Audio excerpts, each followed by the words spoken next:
একজন নিখোঁজ অভিযাত্রী হঠাৎ করেই জঙ্গল থেকে মানব সমাজে ফিরে আসে। তার হারানো হাত নতুন করে গজিয়ে ওঠে।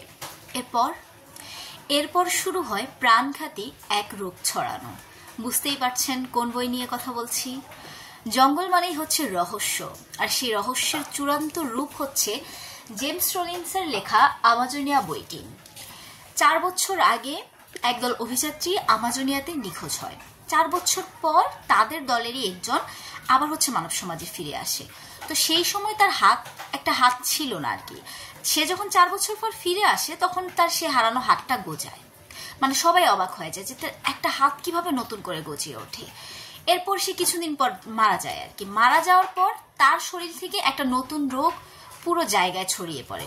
তখন নাথান র্যান্ড নামে একজন চিন্তা করে যে আমি এটা নিয়ে এর পিছনের কাহিনীটা জানবো।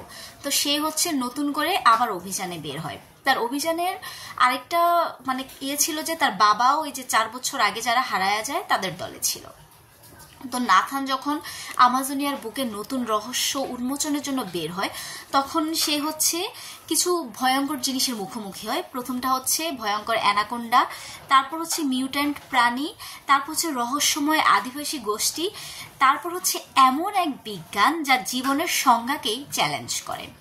এখন আপনি যদি বিজ্ঞান ও প্রাচীন আদিবাসীদের নিয়ে নতুন কিছু জানতে চান বা ভয়ানক কিছুর মুখোমুখি হতে চান তো আমাজোনিয়া বইটি আপনার জন্য বেস্ট। আমি যখন বইটি শুরু করি আমি একটা পাতাও হয় না যে আমি স্কিপ করে যাব, আমি একটা পাতাও স্কিপ করতে পারিনি।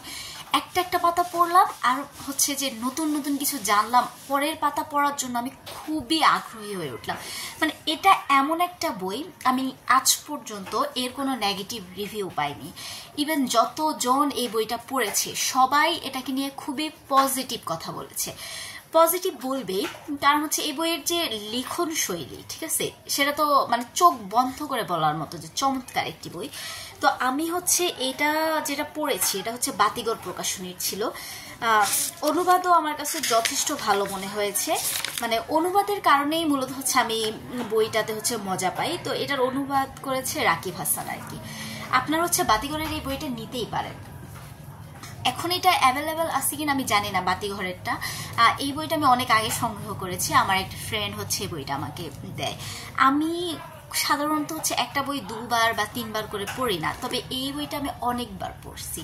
যতবার আমি এই বইটা রিডিড করছি ততবার আমার মনে হয়েছে যে আমি নতুন করে আরো কিছু জানলাম, নতুন করে বইটা নতুন করে উদ্ভাবন করলাম আর কি। এরকম এই বইটা পড়ে আমি অতৃপ্ত হইনি। যতবারই পড়েছি ততবারই নতুন করে তৃপ্ত হয়েছি। তো আপনি যদি জঙ্গল নিয়ে, আমাজোনিয়া নিয়ে, তারপর খুনোখুনি ব্যতীত থ্রিল পেতে চান আর কি, একদম অরিজিনাল যে থ্রিলিং ব্যাপারটা, ওই থ্রিলিংটা যদি পেতে চান তাহলে আপনি অবশ্যই আমাজোনিয়া বইটি পড়বেন।